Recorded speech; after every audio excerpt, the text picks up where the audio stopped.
Scotland. Do we have any Scottish people on board? Yes! Whoa, that was a very... I'm surprised that's the first time I've heard you, madam, with a roar like that. You managed to drag yourself away from the bar then? I love it when Scottish people come on board, though. I do like to see it. You always spot them straight away. They're the people that arrive on the gangway already sunburnt and drunk as well, normally. They come like this. All-inclusive cruise. We started drinking in the house. That's what they say. They also come on board extra hunched over because they've never seen sunlight before. Their bodies have never had a chance to grow. Yes, have we got some whiskey drinkers in the house tonight?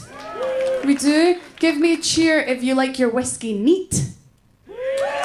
Give me a cheer if you like it with ice. Give me a cheer if you like it with a glass. Yeah. You need to meet a man who's good at listening. You need to meet a man who's good with money. And you need to meet a man who's good in bed. And the secret is, none of these three men should ever meet.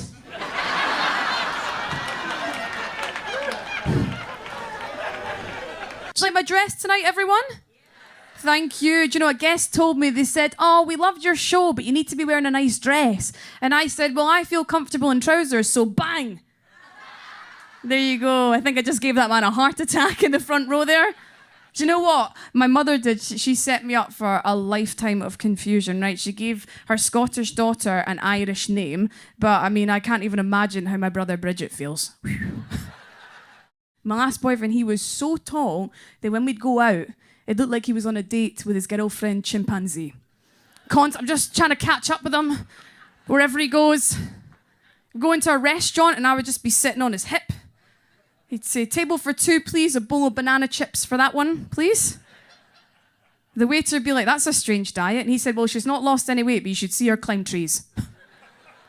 Shortly after we broke up, I got pulled over for speeding by a police lady. She came up to me and she said, why were you speeding? And I said, well, my ex left me for a police lady and I thought you were bringing him back. So... They come up with the most terrible excuses. I say, come on, let's go for a drink. They say, I can't. I'm working tomorrow. You know, I've got to get my sleep. You know I can't drink when I'm pregnant. Terrible excuses. Well, I remember some slip-ups that I made. I remember I used to go to a language exchange class, and what I wanted to say, someone asked me what my hobbies were. What I wanted to say was, me gusta montar el caballo, which is, I like to ride horses. I said, me gusta montar el caballero. Which, for those of you who are not sure, caballero means gentleman. So you can imagine they thought I had some pretty extreme hobbies, actually. Afterwards, I said to them, oh my gosh, I tried to tell them I was so embarrassed. I'm embarrassed. I said, estoy embarazada, which for any Spanish speakers means I'm pregnant. Yeah, and then she said to me, well, really, you should just change your hobby then, I think. I asked a previous partner once that if I was to ever have your baby, do you think you'd watch the labour? Well, I don't know, Erin, because this is a first date.